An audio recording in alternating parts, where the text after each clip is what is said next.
Orang panas. Orang ada pun. Saya dah rest mungkin.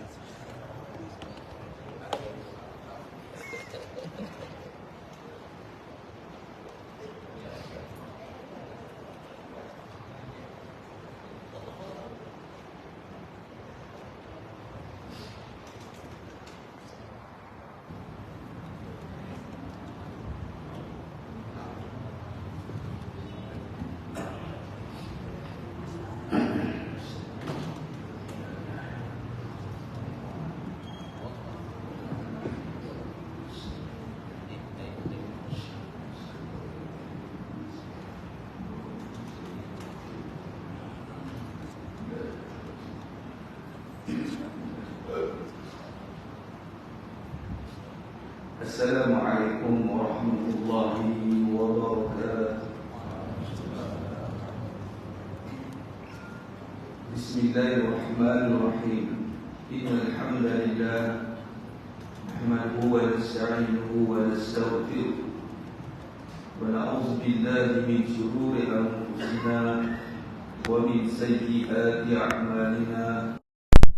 Yahdihillahu fala mudilla lahu ومن يضلل فلا هادي له أشهد أن لا إله إلا الله وحده لا شريك له وأشهد أن محمدا عبده ورسوله اللهم صل على سيدنا محمد وعلى آل سيدنا محمد رب يسر ولا تعسر بتمم بالخير رب اشرح لي صدري ويسر لي أمري واحلل عقدة من لساني يفقه قولي اللهم افتح علينا حكمتك وانشر علينا من خزائن رحمتك يا أرحم الراحمين والله الذي لا إله إلا هو عالم الغيب والشهادة هو الرحمن الرحيم والله الذي لا إله إلا هو الملك القدوس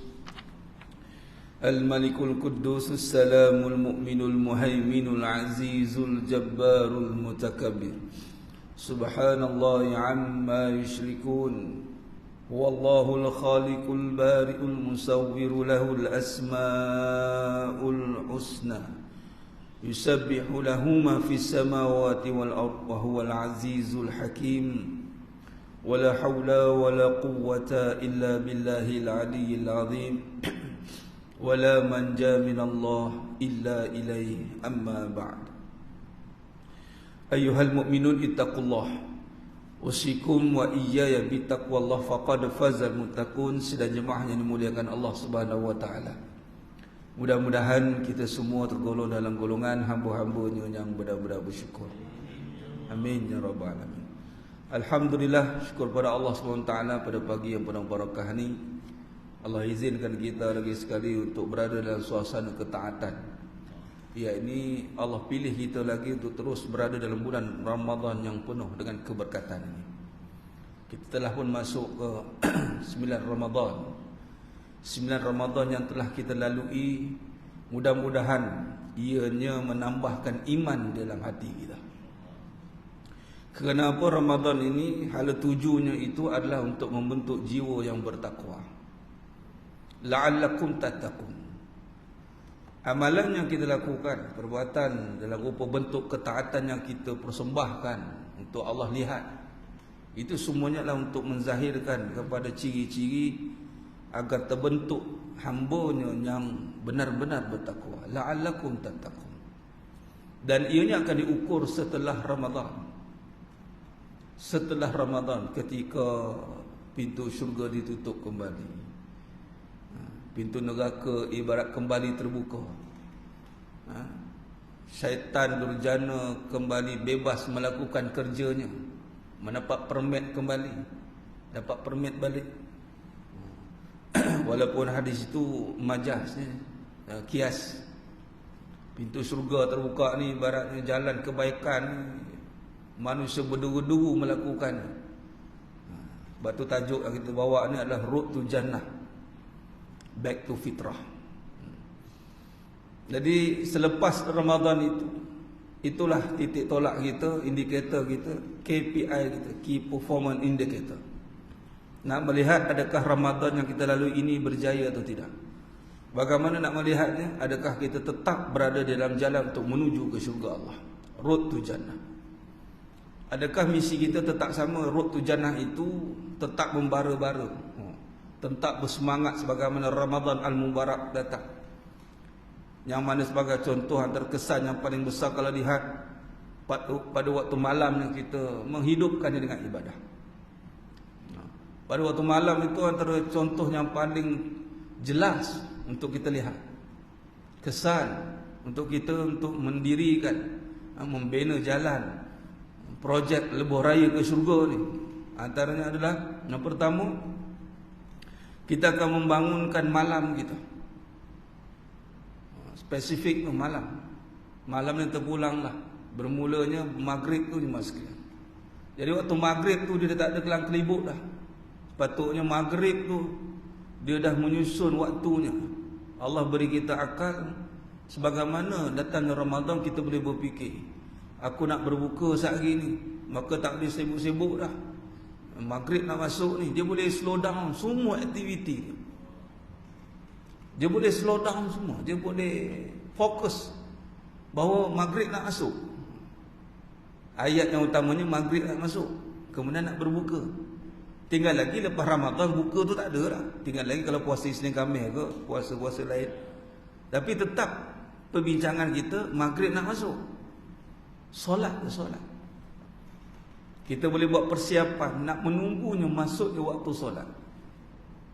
Maka dalam perjalanan menuju ke syurga Allah, mengikut syariat yang jelas. Mesti ada syariat ni, torik ni. Jalannya apa? Jalannya adalah kita dengan menghidupkan malam-malam kita itu sebagaimana malam yang telah kita lalui di bulan-bulan Ramadan. Antara kesannya adalah masjid kita penuh. Maka dalam bulan Ramadan ni tengah Allah terima mustajab doa ni, antara perkara yang mesti kena minta kepada Allah Ta'ala, ya Allah, kekalkan aku untuk mengimarahkan rumahmu. Biar Allah terima kerja kita. Hantar submission. Hantar submission bahawasanya mudah-mudahan Allah terima kita sebagai hamba-Nya yang tetap mengimarahkan rumah Allah, khususan di waktu malam. Dan malam, waktu malam itu nampaknya malam macam dah berlabuh tirai, dah pergi kepada hari yang dah nak penghujung. Walhal malam bagi orang Islam itu maghrib itu permulaan. Permulaan. Jangan sampai kita terleka, terlupa dengan susunan waktu hari kita. Kita dah asyik dengan Masihi. Pukul 12 baru nak kira hari. Walhal hari dah masuk maghrib dah. Berapa jam kita buang kat situ dah. Maghrib pun dah masuk dah hari pertama dah. Countdown dah kira. Allah membazir. Nak tunggu besok pula katanya. Walhal maghrib tu dah start hari dah. Jadi asar tu dah prepare. Solat wusta yang kena jaga-jaga. Waktu-waktu yang energi kita dah drain, dah habis. Untuk kerja-kerja zahiriah, walaupun niatnya untuk akhirat, tapi zahir nampak macam kerja dunia lah kan. Kita nak jaga niat ni, nak jaga niat kerana Allah. Siang ni aku ni walaupun nampak macam kerja dunia ni, tapi niat kerana Allah ni. Dia niat kerana Allah, dia nak menjaga segala suruhan Allah. Dia lakukan pun kerana Allah suruh. Tu kalau niat kerana Allah. Ni kerja ni siapa suruh ni? Allah suruh lah. Bukannya sebab nak cari duit ke, sebab aku susah ke, sebab lain-lain lah. Kalau kata nak jadikan kerja dalam ibadah umum tu nak jadikan ibadah, maka pertama sekali buat kerana Allah suruh. Aku kerja ni Allah suruh ni. Bila kalau kata kerja Allah suruh, maka segala suruhan pun kena kita comply. Terutamanya kerja utama bagi orang Islam solat. Itu kerja nombor satu. Ibadah khususnya kerjanya adalah solat. Ibadah umumnya kerjanya apa saja kerja yang Allah syariatkan, yang tidak terikat dengan syarat tertentu, tidak terikat dengan rukun tertentu, tidak terikat dengan tempat tertentu. Ini ibadah umum dengan jaga niatnya kerana Allah dan tidak melakukan segala apa bentuk larangan di sisi Allah. Maka jadilah ibadah luas. Perbincangan ibadah tu luas. Nah, nak memastikan ibadah itu menjadi ibadah umum, maka ketika datangnya syariat khusus, dia tidak akan tertanggal atau tergugur. Ibadah khususnya apa? Solat. Kalau betul yang kita lakukan itu adalah ibadah, maka kita bertemu dengan ibadah juga, maka dia membantu kita untuk melakukan ibadah itu. Ya, contoh kalau kerja ini satu ibadah, kerja itu ibadah, maka sekiranya kerja yang kita lakukan itu ibadah, sudah pasti bila datang yang ibadah yang utama, dia tidak akan menggugurkannya, ataupun kita tidak akan gugur dalam melaksanakannya. Apa dia? Solat sebagai contoh, imaduddin. Kalau kerja kita itu diberkati oleh Allah, maka ibadah yang utama kita tidak akan dicuaikan atau dilalaikan, atau kita tidak mendapat keutamaan dalam ibadat itu. Apa dia? Contoh dalam solat, ibadah itu utamanya berjemaah. Kemudian solat di mana azan dilaungkan, yang ini di masjid. Kalau dia boleh dapat dua ini, jemaah dan solat on the dot, di waktu dilaungkan azan, di tempat dilaungkan azan, maka kemungkinan besar, kebarangkalian besar, ibadah yang dia buat tu, memasak, mengemas, bekerja, dia buat apa benda yang dia buat tu? Menjawab keadaan perbuatan dia itu, kerana dia tidak mengganggu gugat ibadah utama dia. Saya ada cerita dua kisah ni mas sekalian. Dia kerja dia kalau tengok tu memang nak dapat solat ni memang payah. Apa dia? Pilot atau driver. Bukan pilot tu, driver. Seorang kerja dengan Cina, seorang kerja dengan Jepun. Ni jemaah cerita dengan saya sendiri, personal cerita. Dia kata di antaranya menyemput kuliah lah seorang tu, yang seorang lagi tu jemaah selalu mendengar kuliah. Yang menyemput kuliah ni setiap kali saya kuliah jarang dia tak ada. Jarang dia ada, dia tak ada kan. Tapi dia mengajak saya, "Ustaz, kuliah Ustaz malam ni."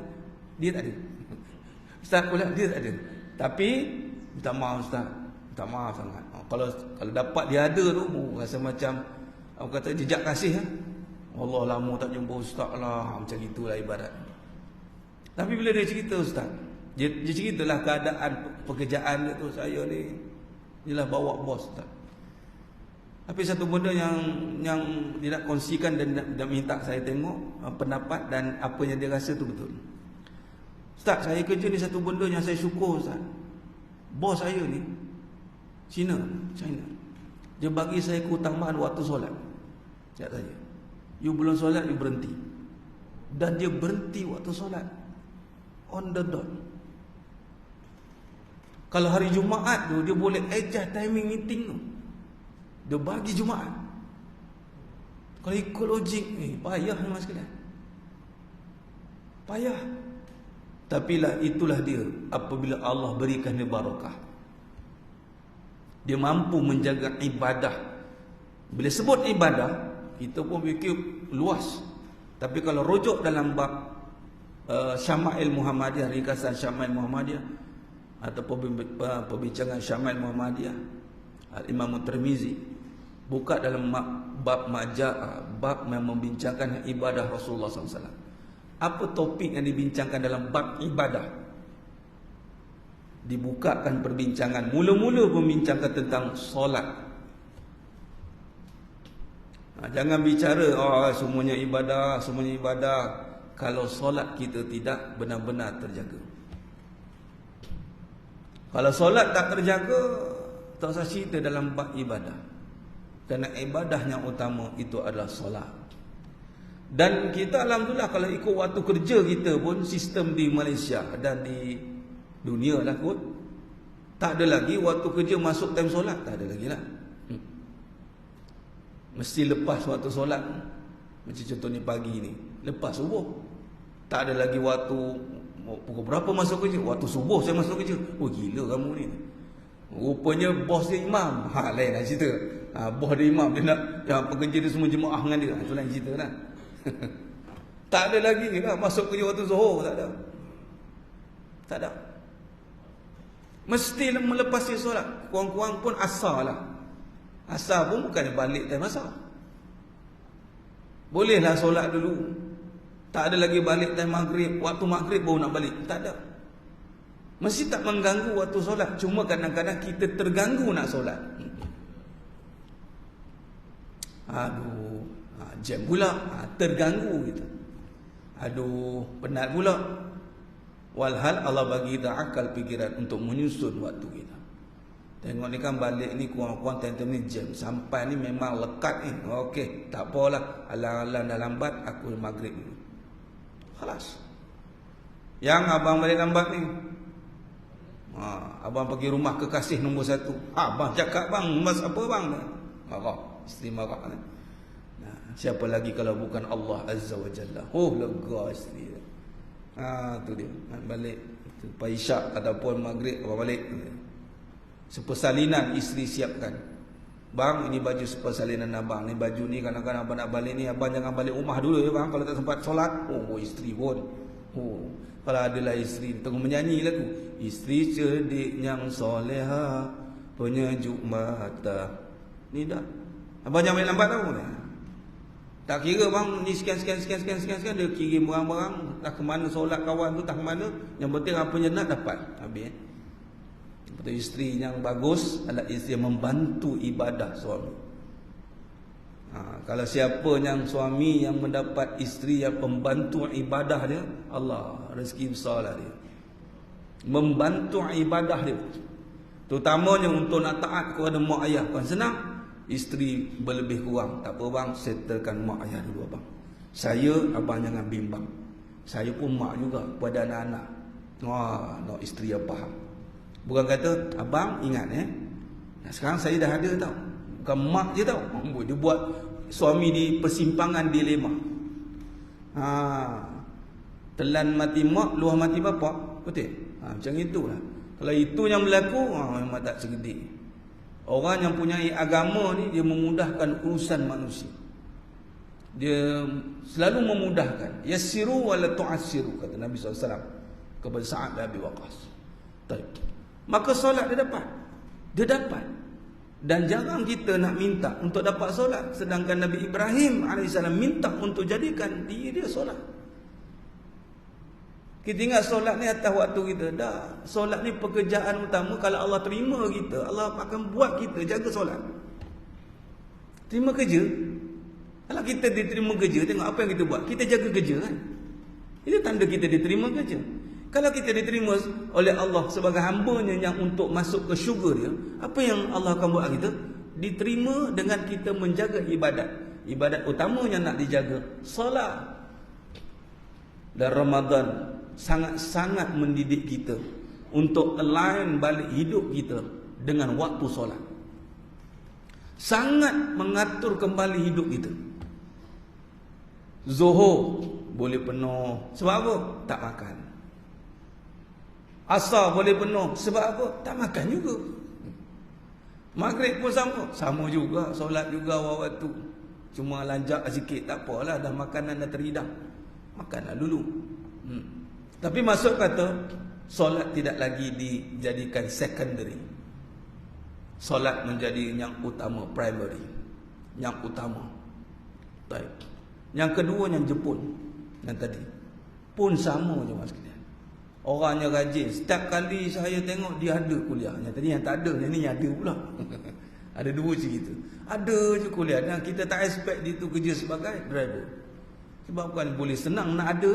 Yang pertama tu dah susah nak ada. Yang kedua dia ada je. Subuh ada. Subuh ada je. Maghrib pun ada. Bila dengar cerita Jepun, dia sangat jaga. Dia kata satu kali tu dia tak tahu waktu solat, waktu Jumaat. Sekali dia terlajak.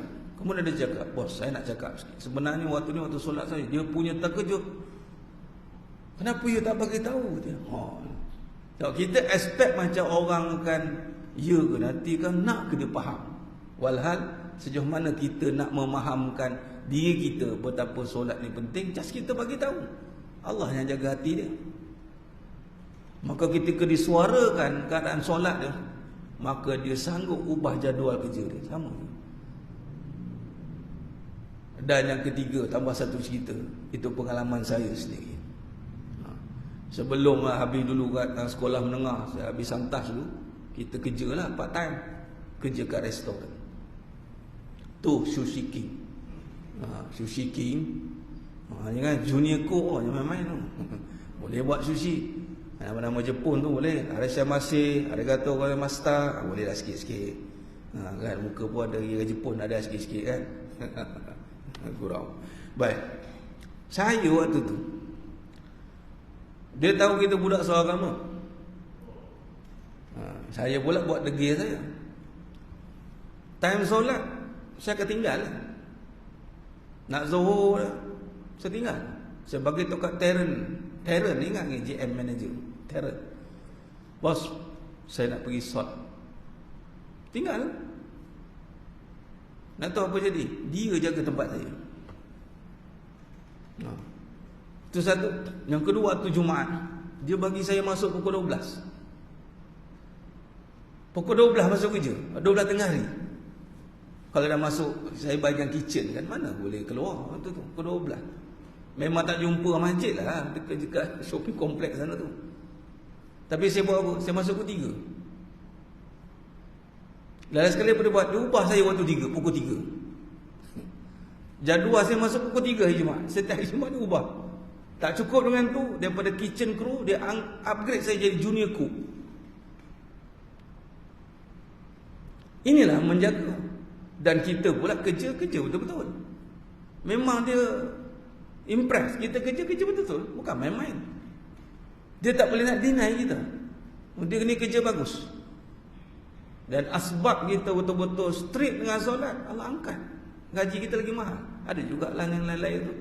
Yang lebih menyedihkan waktu tu adalah orang Islam kat situ kan. Kira ketua juga lah. Saya tanya, bang, surau mana? Ada kan kau try tengok kasih. Kau try tengok sana kata. Nampak lah tak pergi solat ni kata. Nanya aku. Silap tanya lah pula, kesian kat dia. Dan bila waktu peak hour, maghrib tu peak hour. Waktu maghrib peak hour. Sangat peak lah. Tu sale kat sana sehari 30-40 ribu punya sale. Memang outlet paling busy. Maghrib tu waktu kemuncak tu saya keluar. Dan ada ketika tu dia ingatkan saya. Farid kata, you pergi solat. Dia kata, you doa kat Tuhan bagi banyak. Dia minta saya doakan. Ini reality, real berlaku mas sekalian.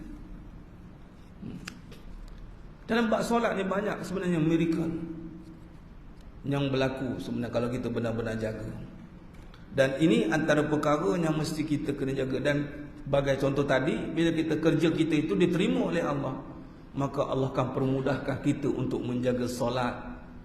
Dan terutamanya kalau benarlah kita mencari rezeki yang di siang hari ini kerana Allah, maka masuknya malam hari kita mampu melakukan ibadah khusus kerana Allah, iaitu maghrib. Maghrib sekarang tak ada alasan kalau tak solat di masjid, melainkan dia sakit ataupun hal-hal yang dibenarkan syarak. Kalau kata tak banyak masjid, tak boleh diterima. Kerana sekarang masjid terlampau banyak, surau terlampau banyak. Boleh search saja, boleh set distance.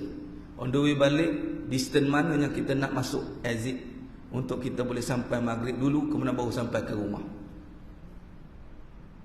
Kalau ini berjaya dilakukan jemaah sekalian, sebagaimana Allah menjamin rezeki hamba-hambanya yang telah tertulis, maka begitulah ada rezeki yang ekstra, keistimewaan bagi yang menjaga ibadah-ibadah yang telah disyariatkan oleh Allah. Maka sedang jemaah yang memuliakan Allah SWT, perjalanan menuju ke syurga Allah itu jelas bila dilihat untuk kita memperbetulkan kembali perjalanan hidup kita yang bermula dengan waktu. Waktu kita yang Allah berikan. Cerita bab waktu pun bukan waktu tu milik kita. Waktu milik Allah. Antara ibadah yang benar-benar menjaga ataupun melibatkan waktu adalah solat. Ibadah yang betul-betul yang melibatkan waktu. Dan ketahuilah bahawasanya yang lebih mahal daripada segala-galanya dalam dunia ini adalah waktu, masa. Sebab itu solat tak pakai harta. Kerana ada orang boleh bagi harta. Kalau bantai solat pakai harta, dia bayar je, tak datang solat lah. Saya bayar lah berapa hari ni, tapau, bayar dam saja, bayar dam bagi. Main dam pula dia. Berapa kira-kira kata. Tak ada. Siapa pun kamu, berapa pun banyak duit kamu, berbilion ke, bertriliun ke, aku nak masa kamu. Yang main-main maslihat. Allah minta masa. Ya abana Adam, tafarruq li ibadati amla'u sadra, ghina wa asudda faqra.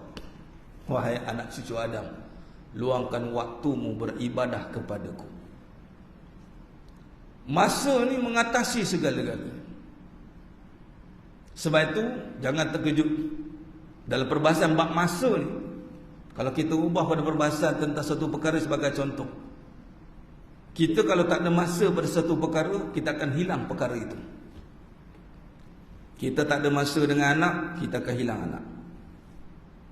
Kita tak ada masa dengan isteri, kita akan hilang isteri. Kita tidak ada masa dengan suami, kita akan hilang suami. Kita tak ada masa dengan apa yang kita uruskan, kita tak akan dapat apa perkara yang kita uruskan. Bila dapat kerja, dia tanya, bila boleh masuk?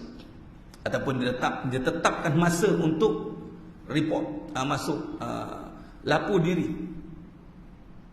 Kemudian kita pun jawab, oh minta maaf tuan, saya tak ada masa untuk lapu diri. Lepas tu orang tu menjawab, awak buang masa saya. Awak boleh berhenti sekarang, immediate berhenti. Sebab dia tak boleh bagi masa. Maka siapa yang tak boleh bagi masa dengan Allah, dia akan hilang Allah.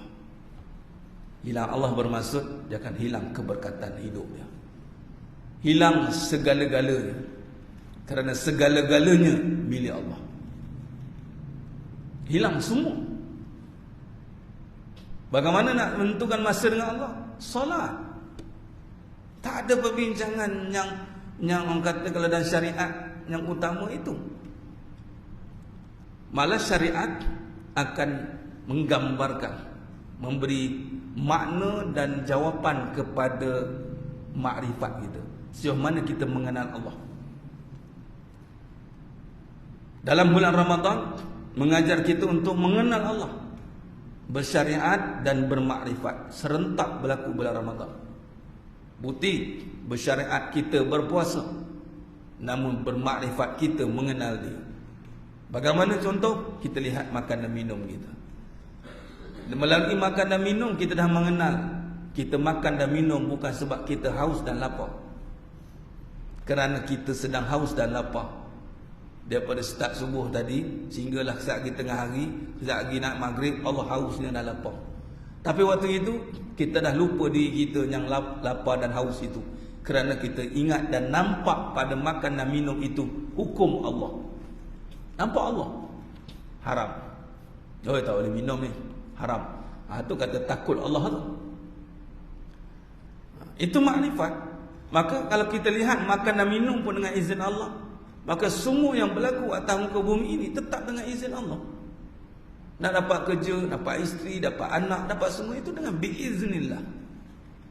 Maka bila kata semua itu dikaitkan dengan biiznillah, maka kita mengenal Allah. Lalu kita pun menjaga syariat Allah, terutamanya solat. Jadi solat dan jemaah sekalian perbincangan yang jelas. Kalau disyarahkan dalam bab solat saja, kita akan nampak betapa besarnya pahala dan betapa besarnya dosanya dalam kita nak berjalan menuju ke syurga Allah.